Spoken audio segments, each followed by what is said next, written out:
Welcome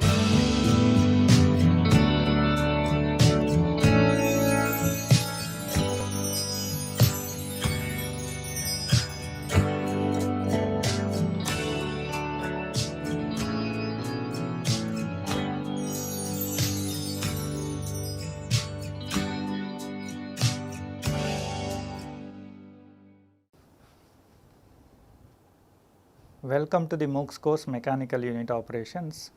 Till now we have seen the mechanical unit operations, equipment used for mechanical unit operations involving only solid systems, something like size reduction, process of size reduction, how to make analysis of size reduction processes, what kind of equipment are available, how they work, how they operate, etc. Those kind of details we have seen. We have also seen some amount of details about the size enlargement, what kind of equipment are available for the size enlargement. Those details we have seen.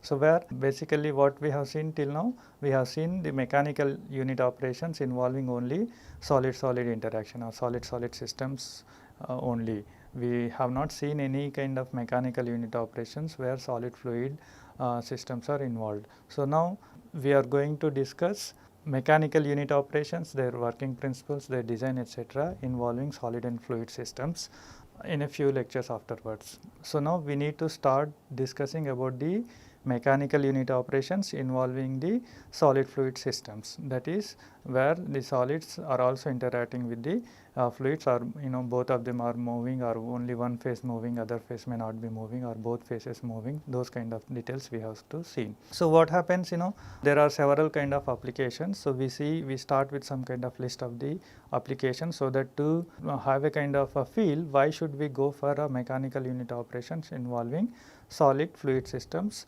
not only just solid systems, right. So, for that, before going into those details, those mechanical unit operations, we need to see some fundamental details about the solid fluid systems, or something like a fluid flowing through a number of particles, or fluid and then solid phases are simultaneously moving, and then we may be doing some kind of separations, etc. Those kind of systems are there, right. So, however, having details about the single particle flowing or settling in a kind of fluid, or a fluid flowing along a single solid particle is going to give some kind of information about the physics of the problem, what kind of forces are acting at the solid interface, etc., which can be used in kind of designing of these solid fluid operations, or the mechanical unit operations involving solid fluid systems. So, that is the reason let us start with some basic information about flow past immersed solid objects, rather directly going to the mechanical unit operations where solid fluid systems are involved, because if you directly go to those mechanical unit operations, we may not able to understand several details, because in order to understand those details, we need to have some kind of fundamental information about the flow past immersed solid objects, single solid object, as well as the flow through packed and fluidized beds, etc. We need to have some kind of a basic information, then only we will be going into the details about mechanical unit operations. So, the title of this lecture is the flow past immersed solid objects. Why solid liquid systems are important? Because solid fluid multiphase flows are very common in process industries or material process industries, chemical industries, polymer industry, food industry, textile industry, whichever kind of material processing industry if you take, you can find these kind of solid fluid multiphase systems almost a kind of ubiquitous. So, it is a kind of very important to have kind of some information about these systems. So, what are the situations where we have in general these solid fluid systems involving? So, something like flow through packed and fluidized beds. So, where packed beds are sometimes used to kind of heat recovery systems or heat storage systems, right. Fluidized beds are in general used for the kind of coal combustions, etc., or some kind of catalytic reactions, etc. So, for those purposes in general we use. So, where there is a relative motion between solid and fluid systems, we have filtration, etc., operations in mechanical unit operations, where we will be using the principles of flow through packed beds, etc. Then we have several catalytic reactions in general chemical and process industries, wherever these catalytic reactors are there. So, solid catalytic phase is interacting with the surrounding liquid phase, with which it is going to undergo a kind of a reaction process. So, under those conditions also, under those catalytic reactors also, there is a kind of relative flow between solid and fluid phases. Then we have a gravity sedimentation like in clarifiers. Actually, several types of gravity sedimentation chambers or equipment are used, which are used for the separation of the particulate phase from a kind of suspension, or in general, or from a kind of sometimes they are also used separating the particles in different fractions. So, let us say gravity sedimentation in clarifiers. Clarifiers are in general remove almost all particles. Virtually they remove all particles from fluids, such as in sedimentation tanks, like what we have a kind of tank in which we take the suspension, whichever the suspension having the particles and then fluid together. So, you take them in a container or tank like this, and then you allow this particle to settle. So, what happens after some time, this entirely this most of this almost all these solids may be settling at the bottom, whereas at this top clear liquid may be forming, whereas all the solid particles may be settling at the particle. So, this is known as the kind of sedimentation. It is a kind of batch sedimentation. So, we are going to study these details also. Then we have a gravity sedimentation like classifiers. So, classifiers like we have a kind of something like that. One example only I am saying. So, we have a container like this, right. So, from here the dust laden or particle laden air that comes in here like this. So, these particles are having different size distribution, let us say. So, whatever the particles having the bigger size, they will be having the higher settling rate. So, they try to they will be settling at the front part of this chamber like this, while this gas or the air which is carrying particles while it is flowing inside, when we allow to flow this chamber, so the particles having the bigger size, they will obviously having the larger settling velocity. So, they immediately fall here. So, particles which are having very small size, they may be taking large time to settle. So, their settling velocity may be small. So, then they may be settling here in the other extreme. So, in the intermediate medium fraction, maybe you can find out. So, here we have a coarse particles, we may be settling faster. Then we have a fine particles which may be settling slowly, and there is a kind of medium fraction which may be settling settling velocity may be in between of these two range, and then the particle size distribution also in the same in between of these two ranges, and then clear air may be going out from here depending on the performance of this chamber. Of course, in order to have the complete separation of these particles, the size of this chamber, height, etc., and all those things are going to be important, and one has to involve into the design. So, we will be doing those design kind of things as well. So this is one kind of other situation where there is a relative motion between solid and fluid system, and then particles are being separated. So this is the sedimentation tanks are something like a clarifiers, which separate the particles, virtually all particles from the fluid. Classifiers are a kind of equipment which separate the particles into different size fractions, as something like dust settling chambers, etc., as discussed here. So, I am just trying to give some examples so that to have a kind of feel why should we go for this solid liquid systems or mechanical unit operations involving solid fluid systems. If you see some more examples, we have a sink and float gravity sedimentation. Let us say you have a kind of a particulate flow which are having two different types of particles. Let us say particle A type, particle B type. So, their densities may be in general different, or let us assume that densities are very much different from each other. One may be having the very high density, let us say 2000 kg per meter cube. One may be having something like, let us say, small density, something like 500 kg per meter cube. So, then what you can do, you can find out a kind of solution solvent which is having a kind of density in between of these two. So then when you allow these particles to flow along with this fluid whose density is in between the density of these two types of particles, then what happened, the heavier particles or the particles of the higher density may be settling at the bottom, and then lighter particles are the particles whose density is the smaller than the solution whatever we have taken its fluid density, then those particles may be suspending or floating on the top of the liquid. So, this is how you can separate out particulate mixture having different types of particles of different density like this. So, however, in such kind of applications you need to find out what appropriate fluid which is having density in between of these two, so that you can clearly separate.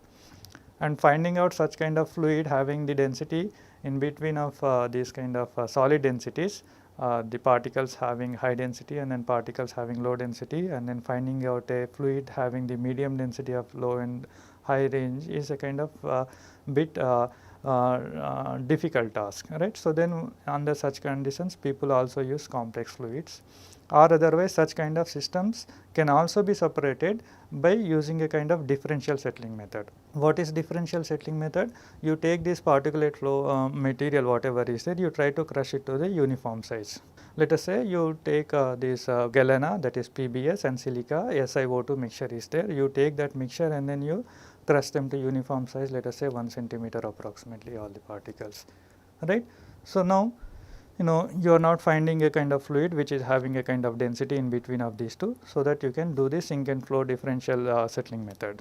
So, then what you do, you crush them into a kind of uniform size, let us say 1 centimeter, and then you allow this material to settle in a kind of solvent, let us take water, right. Then what will happen, let us, because the particle size now dP is same for both the particles PBS as well as the SiO2 now, but the density of PBS is higher than the SiO2. So, what will happen, the particles though 1 centimeter size only, those particles may be settling faster. So, they will be having a higher settling velocity, that is something like 13 foot per second, and they will be settling at the bottom as a kind of almost pure PBS fraction.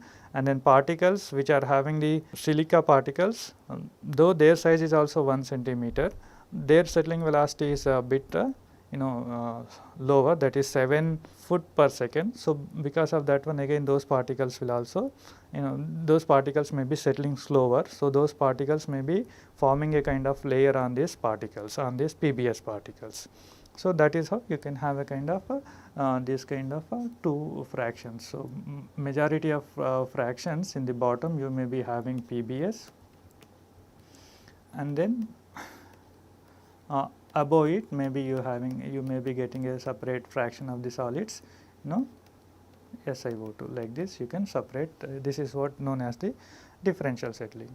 So, whereas the sink and flow methods, so what you have, you try to find out a fluid, so that heavier particles may be settling at the particles whose density is higher, they may be settling at the bottom, and then particles whose density is smaller than the fluid, then that will be floating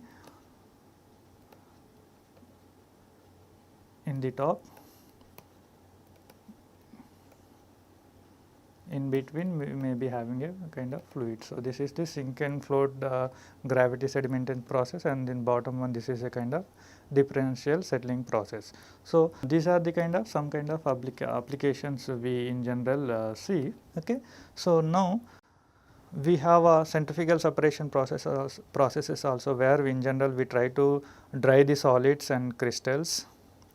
We also have the cyclone separators, in general from the process industries, whatever the dust laden fluid, dust laden particles are there, they in general taken into a kind of a cyclone separator, where these particles are being separated and then collected as a particle mass, and then clear air is taken out here.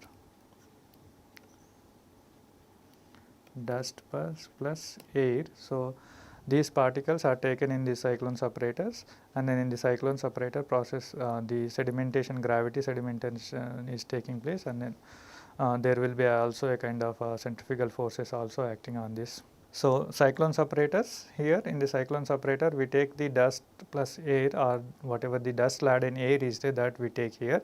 So, in this sedimentation, in these cyclone separators, particles will be settling and then almost clear air is taken out. So, this is the purpose of using cyclone separator, so that not to contaminate the surrounding environmental air with this dust particles. So, before leaving this dust laden fluid from the industrial gases effluent, so they have to be cleaned like this. Then there is also flotation process, right. Like this, if we keep on listing, there are n number of applications where we can see a kind of relative motion between a solid and fluid systems, and then there may not be occurring any kind of chemical changes. There may be occurring only mechanical changes, mechanical or physical changes occurring, and then so those mechanical unit operations where the solid fluid systems are involved. So, one has to study some details, some design process, working principles, equipment, etc. one has to study. So, that is what we are going to do in the second half of this course. So, however, before going into those mechanical unit operations, let us start with some kind of basics. So, now we understand that the relative flow between solid and fluid, or both solid and fluid moving, is a kind of very common in kind of process industries, having seen several kind of applications till now. But in such solid fluids flow systems in general, there may be several parameters involved. So, drag is one of the most important parameters. So, this drag is going to be very much useful in the designing of these mechanical unit operations or tuning the operating conditions of already existing design, right. So, either of the conditions, so this drag is going to have a kind of very influential role. So, let us say in this unit operations, along with this motion, there is a heat transfer is also taking place. So, under such conditions, there is a kind of necessity of having information about the Nusselt number as well. If there is a mass transfer in this solid fluid system, then along with this drag, there will also be need for a kind of Sherwood number. So, that is the reason we might have studied several types of correlation for Nusselt number and Sherwood number in our heat transfer courses, right. So, you might have also seen some kind of correlations for the drag coefficients. So, now what we do in this course, we take system where only momentum transport is occurring, or only there is a flow phenomena is existing, there is no heat transfer or mass transfer. So, that is the reason we will be discussing about the drag only. So, before going into the drag details, for the individual problems, we need to have some kind of basic information about this drag, what it is drag. So, since understanding this drag is going to be very much influential parameter for the design of a given mechanical unit operation or the multi-phase equipment where the solid fluid systems are interacting, or tuning the operating parameters of such kind already existing design, this drag is going to be very important. So, we need to understand some details about this drag. What is the drag? It is the force in the direction of flow exerted by the fluid on the solid, right. Let us say we have a kind of particle, right, and there is a kind of fluid coming in here like this.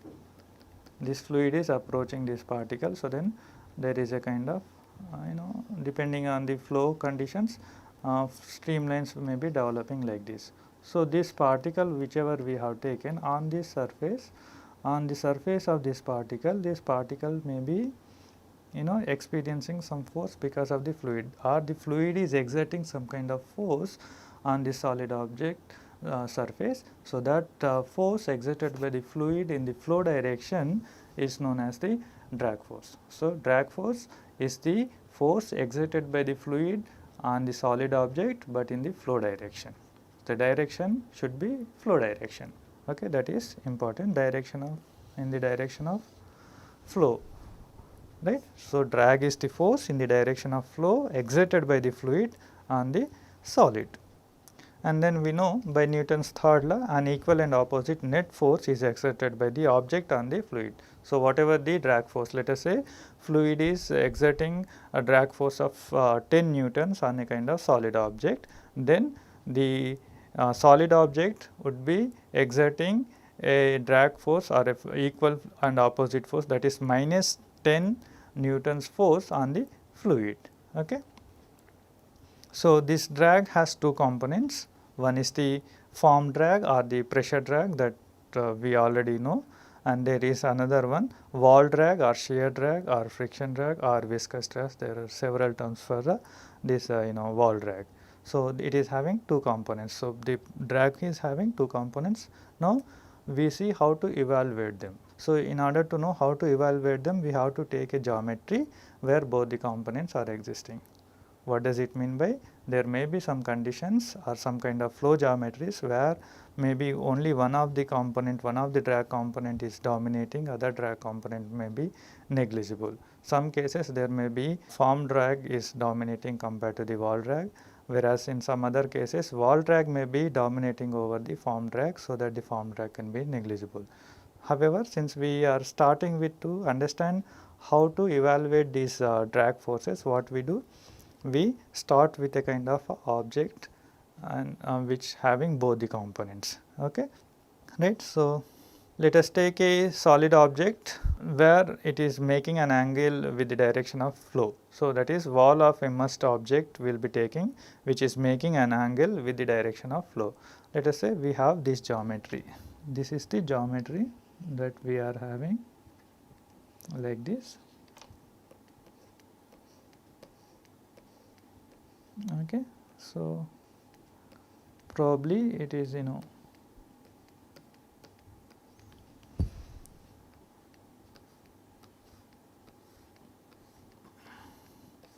let us say kind of spherical object or an object which is having some kind of curvature. Okay, we are taking only this portion, let us say. So, along this solid object surface, what you do, you take an element whose area is dA, right. So, now this object is fixed. So, the one fluid is coming, one Newtonian fluid is coming with velocity u naught, let us say, and then this is the direction of the flow, that is the horizontal direction flow is there, right. So, now rather on this element, on this entire object, this fluid when it comes and interacting, it is exerting some kind of a force, right. That force, if take its component in the flow direction, so that is the drag force, right. Okay. So, now but this element is making angle 90 minus alpha with the flow direction, okay. Whereas, so if you have this dotted line in this direction here, so this angle would be the alpha. Now, on this element, it is having two components. One is the pressure component, another one is the wall shear component. Pressure component would be acting normal to the surface like this, right. So, normal to the surface of this element, whatever the force is there, that is due to the pressure, and then that force is P into dA. That force is nothing but P multiplied by the area of that object, that whatever we have seen. So, that is P dA. Similarly, this element is also having a kind of or experiencing a kind of shearing force. The shearing force would be in a kind of a direction parallel to the orientation of this object whatever we have taken. So, that is this direction, right. So, shearing force is what? Shearing force is tau w multiplied by the area of that whatever the surface through which it is acting. So, that is tau w multiplied by dA, that is the shearing force. Now, what we understand, this pressure force on this element that we have taken, that is acting in this direction, right, towards the element's direction, whereas the shearing force whatever is there, that is working in this direction. So, but we need their components in the flow direction. What is drag? Drag is the kind of force exerted by the fluid on the solid object in the flow direction. So, now we have to find out their respective component in the flow direction, that is in the horizontal direction. So, now, so here if let us take this pressure force term, this if this is the alpha angle, so then whatever this component is there, that should be P sin alpha dA, and then this component should be in the flow direction or horizontal, that should be P cos alpha dA. So, P cos alpha dA here, P cos alpha dA. So, the same is represented here in the above, so that to have enough clarity picture, right. So, this P cos alpha dA is going to be form drag, or the pressure force or the force due to the pressure component whatever is there, its horizontal component, because the flow direction is horizontal now here, its horizontal component is P cos alpha dA. So, that is going to be form drag, and then similarly here tau w dA, this is in this direction. So, now what is this angle? This angle is nothing but 90 minus alpha. So, this is going to be tau w sin 90 minus alpha dA, and this is this particular component is going to be tau w cos 90 minus alpha dA. So, tau w sin alpha dA. So, whatever the shearing force there on this particular element, it is not in the horizontal direction. So, we have evaluated its component, vertical and horizontal component. Since the flow is in the horizontal direction, so shearing force component in the horizontal direction is tau w sin alpha dA. So, this is going to be wall drag.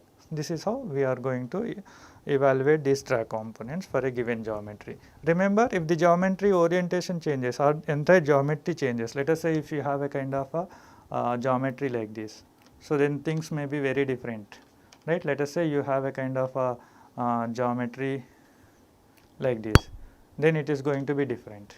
Okay, geometry and then its orientation, if you have a kind of irregular particle like this. So, not only geometry, its orientation is also going to have a kind of influence, right. So, for a given geometry one has to evaluate what are their respective pressure and then viscous drag components, then one has to do the calculation accordingly. So, like this you can divide the surface into the n number of elements like this, right. For each element you find out what is this form drag and then what is the wall drag for each element, and then you add them together for each element and then you integrate all those quantities, then you will get the total drag for the entire surface, Remember these things we derived P cos alpha dA and then tau w sin alpha dA or only for one single element having the area dA. So, area of the selected element here is dA, angle of inclination to the direction of flow is 90 minus alpha, and then component of the wall shear in the direction of the flow contributes to the drag. Similarly, another contribution causes from the fluid pressure which acts in the direction normal to the wall. Pressure actually acts normal to the wall, but the drag comes from the pressure component in the direction of flow. So, the corresponding flow direction component we have to find out, and then that should be taken as a kind of pressure drag. Total drag on an element of area is the sum of the two components whatever we have seen.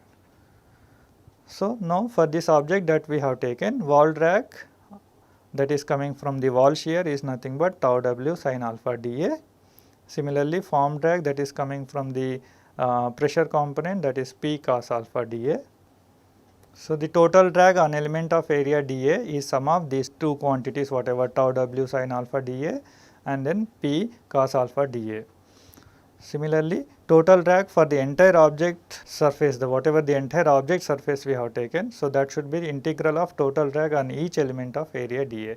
You have to divide the surface of the entire object into the small element, and then for each element you have to find out what is the wall drag, what is the form drag, then you have to add them together. Like that for individual elements you have to do, and then you integrate for the entire surface, then you will get the total drag for the entire solid object by integrating them. Okay. So, as I mentioned, if you have a kind of object like this, your expressions may be different. If you have a kind of object like this, your expressions may be different. If you have a kind of object like this, then again needle like object like this, irregular particles like this. So, all of them are going to evolve in different expression for this form drag and then wall drag. So, what I mean to say, whatever this wall drag or form drag expressions derived here, they are valid only for the object and then only for the orientation, the inclination angle that is shown in the previous slide. They are not unanimously true for all the objects. It is going to be different for a cube, it is going to be different for a cylinder, and then it is going to be different for a cylinder, one cylinder to the other cylinder, of having different orientation to the flow direction. So that is how they are depending on a kind of case to case. Okay. Now we take a case where we can see that only one of these component may be dominating, other components may be negligible. Like, so let us take flow past a very thin flat plate, flow parallel with the plate, right. So then what happens? Now let us assume this is a thin flat plate that we are taking, this paper sheet, very thin, this is very thin, you can see like this, very thin. So now what you do, you can have a orientation in different directions. So let us say the flow is coming from your left to right. So then, and if you take this orientation, then drag would be different, and then if you make this orientation like this, it will be very different drag, and then if you make orientation like this and then flow is still left to right, so then the drag is going to different. So what we do, we take a kind of case, this flat but very thin plate like this, maybe like this, that we have taken, its orientation is that now the flow is coming from your left to right like this. So then here what happens, this surface is only offering the resistance that is normal to the surface. So that is pressure drag is going to be very small, whereas this entire surface is offering kind of a shearing force. When the fluid coming here and then flowing like this entire surface area is going to offer kind of some kind of force, or it is going to experience some kind of a shearing force while this fluid is flowing in this direction. So then what kind of drag is there? So since now the same pictorially, if we have a kind of this object like this, thin plate like this, right. So now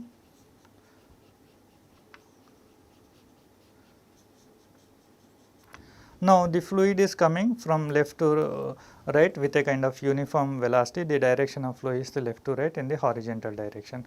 So this object, now as I said, this is the flow direction. So this surface, whatever this surface is going to offer, or this surface, whatever the force that is being receiving because of the fluid flow, that is going to be very small, whereas the force that this surface is going to receive because of the fluid motion, that is going to be large. So this direction force, whatever is there, that is the pressure component, and this surface whatever is there, because of this one, whatever the drag component is there, that is the shearing drag. So shearing drag, wall drag is more important, more larger compared to the pressure drag here. So what we say here, in such kind of flow, when the fluid is coming without any distortion, it is smoothly going past like this.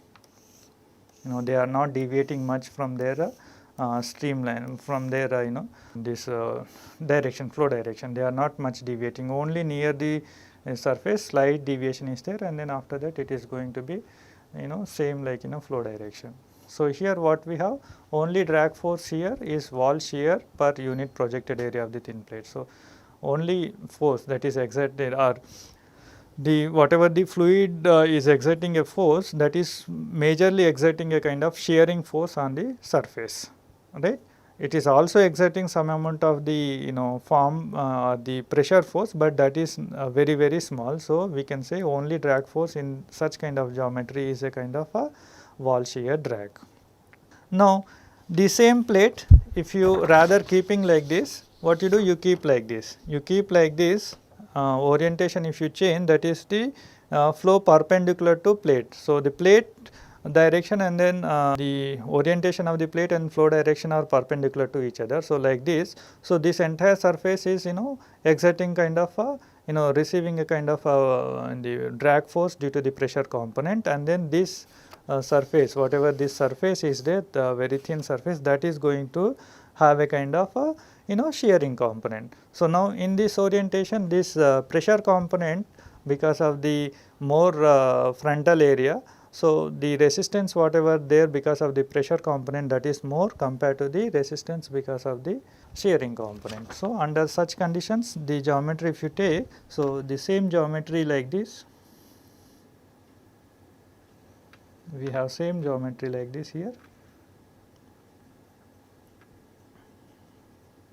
and then flow is coming in the same left to right direction in the horizontal direction. So, when it comes, it offers the form of the object. The form of the object is offering or receiving more force because of the fluid, and then since the object is offering some resistance to the fluid in the opposite direction. So, what happens, the fluid try to escape, has to jump over and then form a kind of a recirculation eddy, something like this.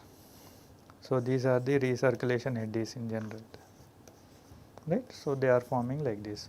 So, under these conditions, whatever the drag is there, that is primarily due to the pressure component only, that is form drag only, whereas the wall drag is a kind of very small component here. So, these are the two extremes for the case of the previous case where we have considered both the components are there. So, that is the reason when we are evaluating the expression for the form drag or the wall drag. So, we should be careful about the orientation of the geometry, flow direction, etc., and then accordingly we have to derive their expressions. We cannot use one single expression unanimously or universally for all kind of objects and all kind of geometries. It is not possible, right. So, the flow direction and then shape of the geometry, orientation of geometry are going to be having a kind of very important role in these drag components. That is, we can see the same plate, if the orientation is changing from one orientation to other orientation, in one orientation pressure component is dominating, so other orientation wall shear component is dominating. So, now how to define the drag coefficient, right. So, we know now this is the drag, how much important, how to evaluate these things. So, then we have to evaluate some kind of expression for the coefficient, drag coefficients, or something like non-dimensionalized drag, like friction factor we have seen. Like in flow through pipes or channels, etc., we have seen the friction factor. What is friction factor? Friction factor we have defined as a kind of a dimensionless wall shear stress, that is wall shear stress divided by the velocity head multiplied by this density, or if you non-dimensionalize this wall shear stress by velocity head and then density, then we get this friction factor, that is tau w by v square by 2 rho, or tau w by rho v square by 2. So, this is how we have defined the friction factor for flow through pipes and channels in general in our fluid mechanics course, right. Similar way, we can also define the drag coefficient. How to define the drag coefficient? We can similar way define the drag force per unit area, because now here in this drag coefficient case, it is not the only wall shear component, but the pressure component is also involved.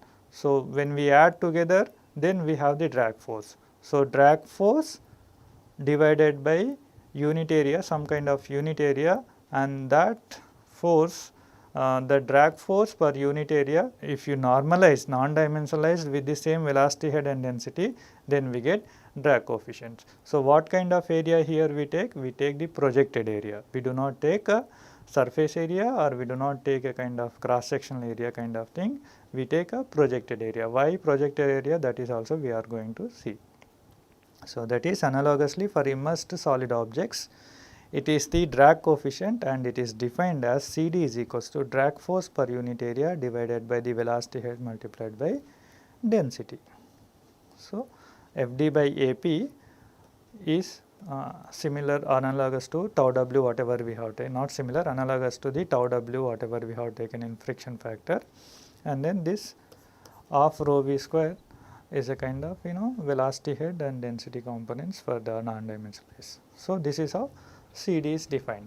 Drag coefficient is designated by CD, friction factor is designated by F, right. So, now we see the nomenclature, what is FD, what is AP, V, etc., that is what we are going to see now. FD is the total drag force, that is fluid is exerting on the solid object, and then AP is the projected area of the fluid, projected area we are going to see now, and then FD by AP is the average drag per unit area of the surface, and then V is the uniform velocity of the fluid or approaching velocity of the fluid, and rho is the density of the fluid. So, now projected area of the solid object, how to define it is? It is defined as the area obtained by projecting the object on a plane perpendicular to the direction of flow. So, that is how the projected area is defined, or it is also referred as the area of the particle that is seen by the approaching fluid. Okay. So, now pictorially we see some examples. Now, we take a projected area of a sphere, we try to calculate. So, we try to calculate now projected area for different objects. So, we take a kind of spherical object, let us say like this.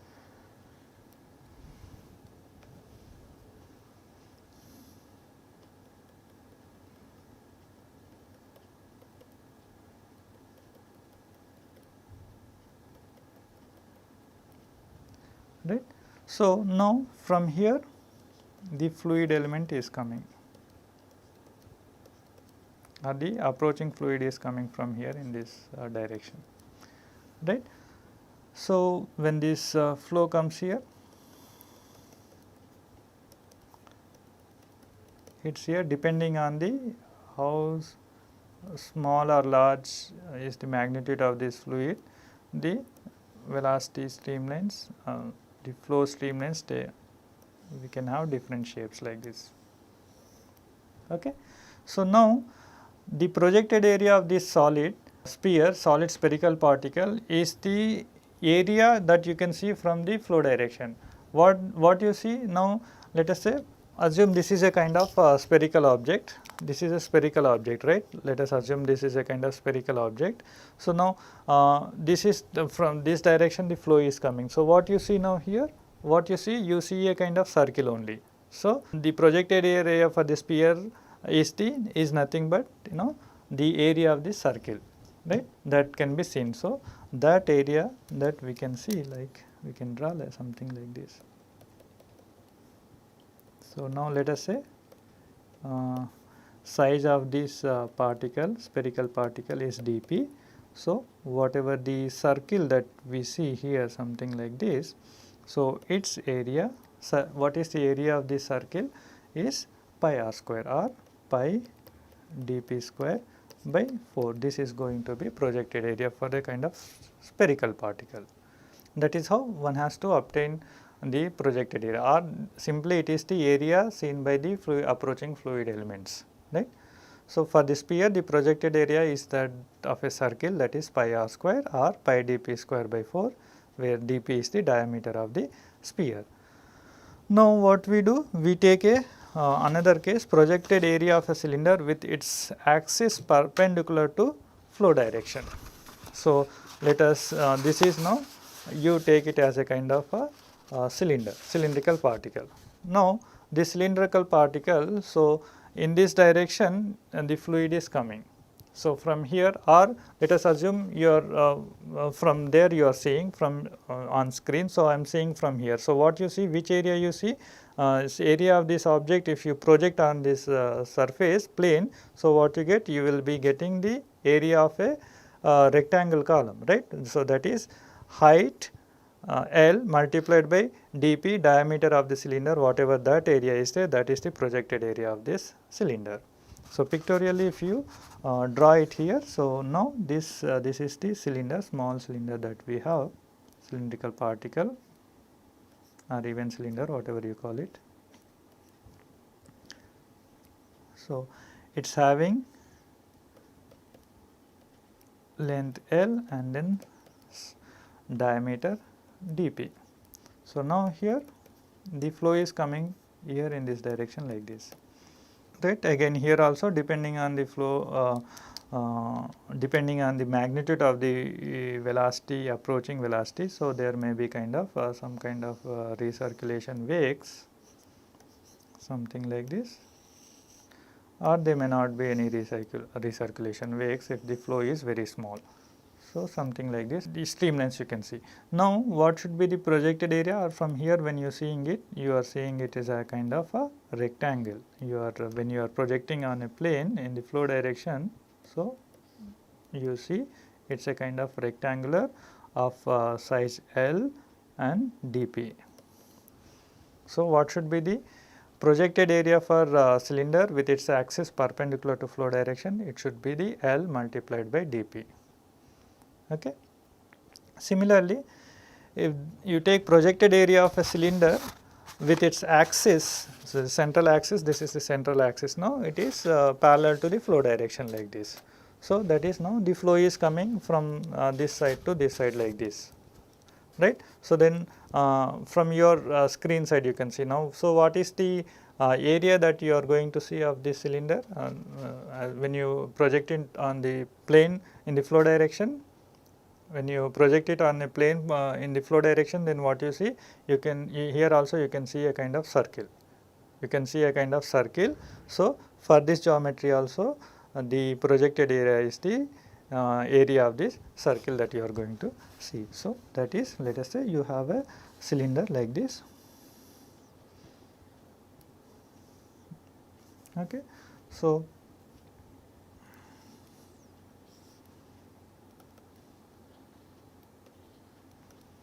right, now this fluid elements are coming like this here. So, depending on the flow, again here also there may be vertices, there may not be any vertices, the streamlines may be something like this.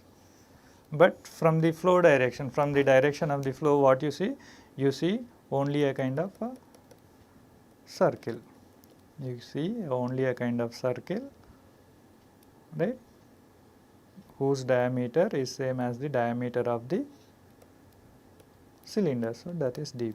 What is the area of the circle? Is again pi dP square by 4. So, here also the projected area is pi dP square by 4. So, this is how one has to discuss about this projected area. Now, let us say if you take a cube of equal size, let us say you have a cube like this.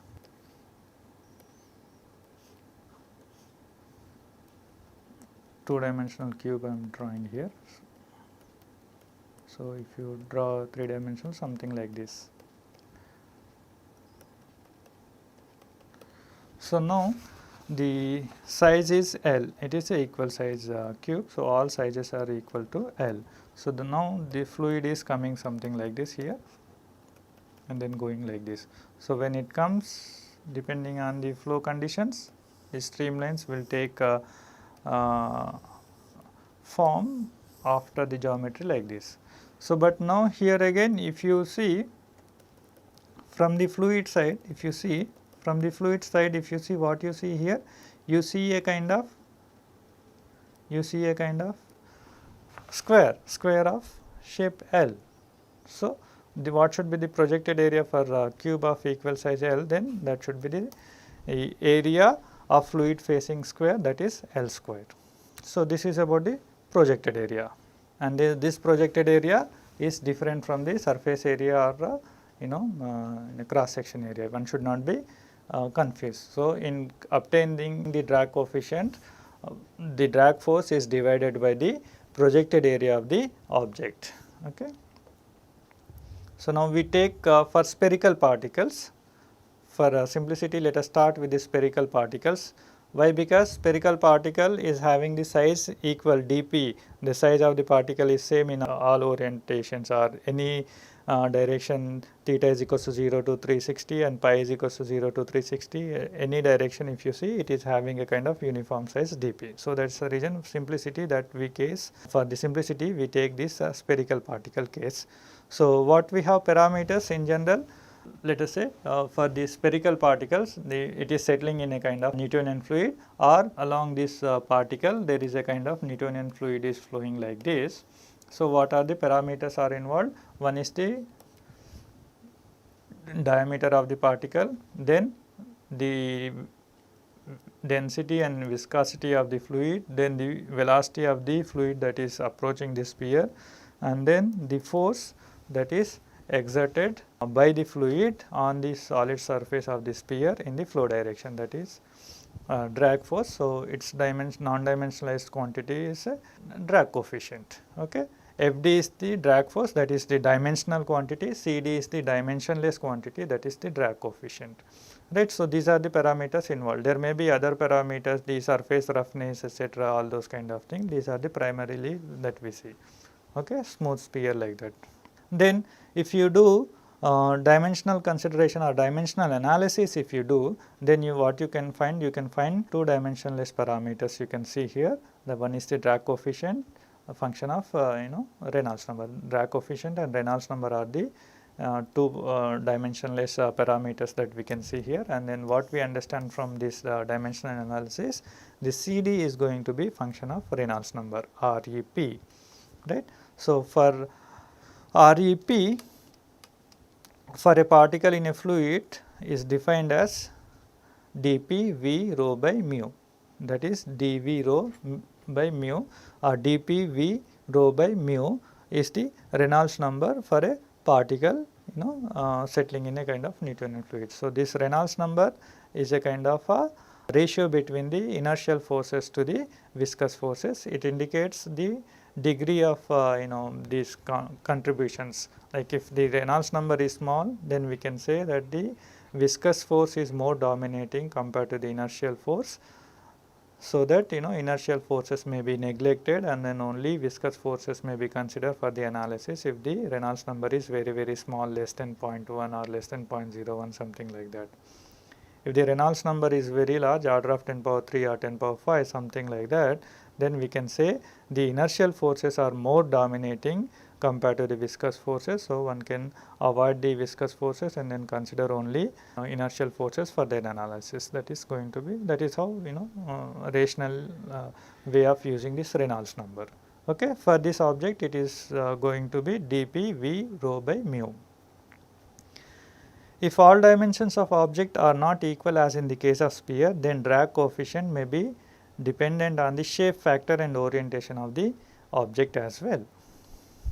So, as I already mentioned, in this drag coefficient, the orientation of the object, shape of the object is also going to have a kind of different role. The same thin plate, if orientation is changing, the drag component is entirely changing from horizontal to the vertical direction orientation. If you make, the components are entirely changing, their contributions are entirely becoming opposite to each other, right. So, that is different CD versus REP relations exist for each shape and orientation of a particle. Okay. Only for the spherical particle there is only one kind of correlation, but otherwise or one kind of CD versus REP relation. Whereas for the other objects, cylinders, cubes, etc., depending on the orientation, you will get the different CD versus REP relations. For spherical particles settling in a Newtonian fluid, that is at small Reynolds number, very small Reynolds number, less than 0.1, the drag force is evaluated as 3 pi mu v dP, that is known as the Stokes law, right. So, in the momentum equation, what you can do, the Reynolds number is very small. So, you can strike out all the inertial forces terms and then simplify the momentum equation. So, then you get the velocity profile, and then from the velocity profile you obtain the forces acting on the surface, and then pressure forces, and then viscous forces on the surface. There you take their component in the flow direction, add them together. So, then you will get the drag force. So, that drag force is 3 pi mu v dP. We are not going to do the derivation, that derivation usually comes into transport phenomena course part. Okay. So, if Reynolds number is small, for spherical particle drag force Fd is equals to 3 pi mu v dP. It is also known as the Stokes law. If you non-dimensionalize this one, that is if you do Fd by Ap divided by half rho v square, then you will get the CD, drag coefficient, non-dimensionalized quantity. So, Fd is 3 pi mu v dP divided by 0.5 rho v square. What is Ap? Pi dP square by 4. Projected area for a sphere is the area of the circle that you can see from the approaching fluid side. So, that is pi dP square by 4. So, then when you simplify, you will get 24 mu by rho v dP, that is 24 by REP. So, some of you may also be knowing as for spherical particles settling in a Newtonian fluid, Stokes law is nothing but CD is equals to 24 by REP. So, that is coming from this one. At such low REP, the terminal velocity of a spherical particle is given as g dp square delta rho, that is rho p minus rho divided by 18 mu.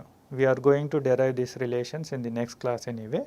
Okay. So, what we understand here, if the Reynolds number is small, the settling velocity or the terminal velocity of the particle v is proportional to dp square, a square of the particle size. So, this above FD or CD is valid only when REP is very smaller than 1, that is 1 or less than 0.1, then only it is valid. It is known as, this type of flow is also called as the creeping flow or Stokes flow or viscous flow, it is known as. So, the streamlines, let us say, they will be occurring like this. If you, this is your solid object or spherical particle, and then let us say flow is coming from this direction like this. So, there will be a kind of 4.5 symmetry we can see here. So, that is whatever the, now if you break this, cut this surface like this.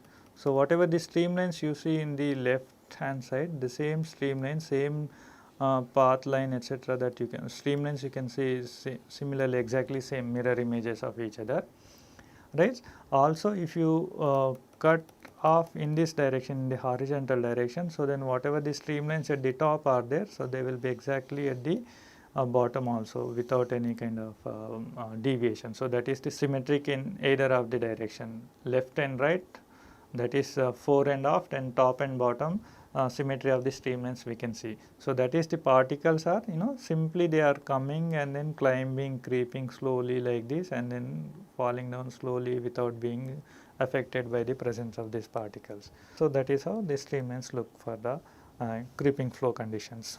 Further, wall shear is the result of viscous forces only here, because inertial forces are almost negligible.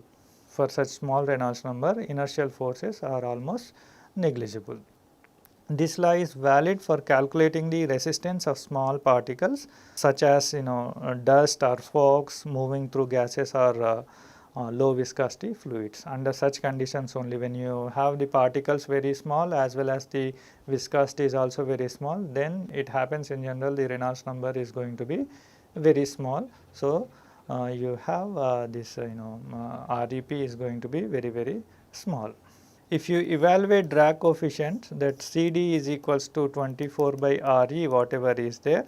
Here you can see 1/3 of the CD is contributing in CDP is contributing 1/3 of the CD, and then CDF, that is the friction drag or wall drag, that is contributing 2/3 of the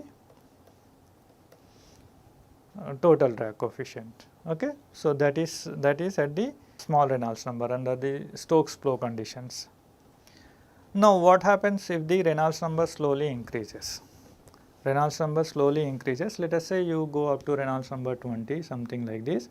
So, that is the flow velocity is increasing. Now, the velocity of this fluid is increased when it is flowing past a spherical particle. So, what happens, these streamlines slowly climb up, and then now here the more they are receiving more resistance because the velocity is increased. So, because of that one, there will be a kind of vortices forming in this rear end of the particle like this.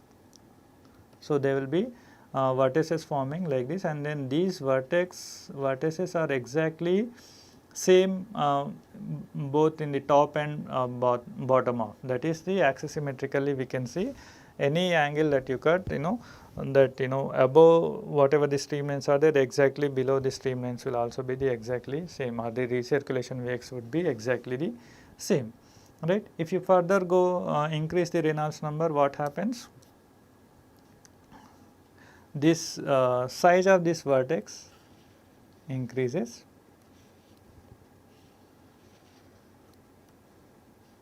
right, the gradually increases, but still this symmetry, you can see that symmetry, that is whatever the above the these dotted lines and this axis whatever you take. So, whatever the streamlines are there or the vertex shapes are there, exactly the same vertex shapes you can see and in the bottom of that one, that is known as the axis symmetry of the flow pattern.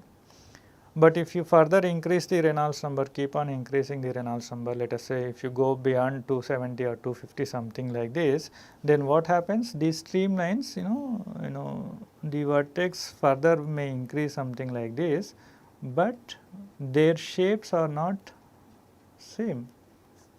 So, here that is in one case this, let us say here bottom vertex shape is this much, and then top vertex here, that shape is like this.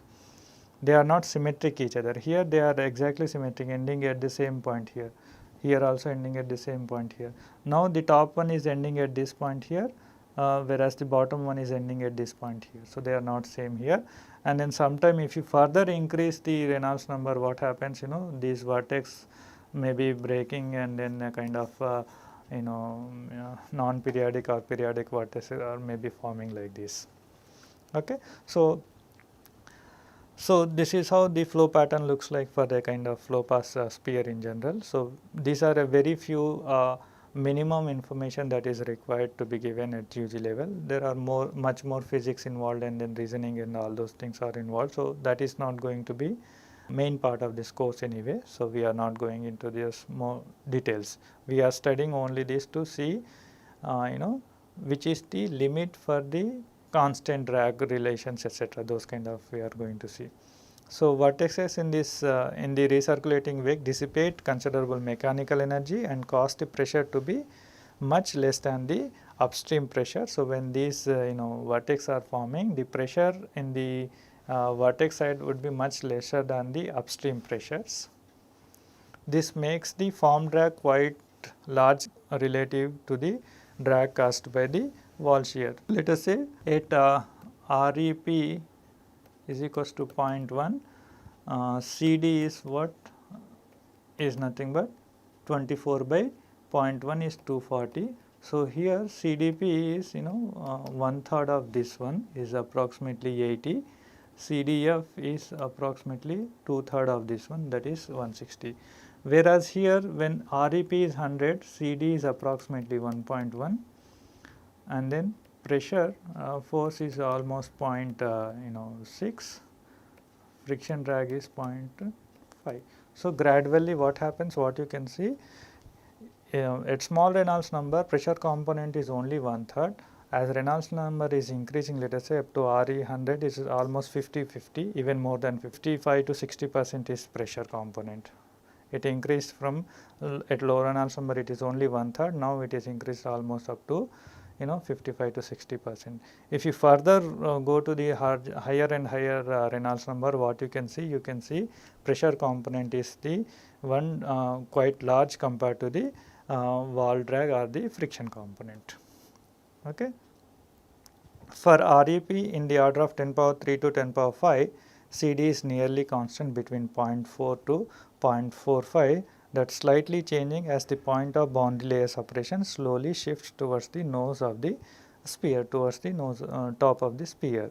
So this region where this drag coefficient becomes constant 0.4 to 0.45 is known as the Newton's law, that is constant CD value. And then under these conditions also, if you derive the terminal velocity, then you can find it that V is proportional to dP power 0.5. Under the small Reynolds number cases, what we have seen, V terminal velocity is proportional to dP square. Under the large Reynolds number conditions, what we have seen here, V is proportional to dP power 0.5. For non-spherical particles, it is necessary to specify the size and geometric form of the object and its orientation with respect to the direction of flow of fluid.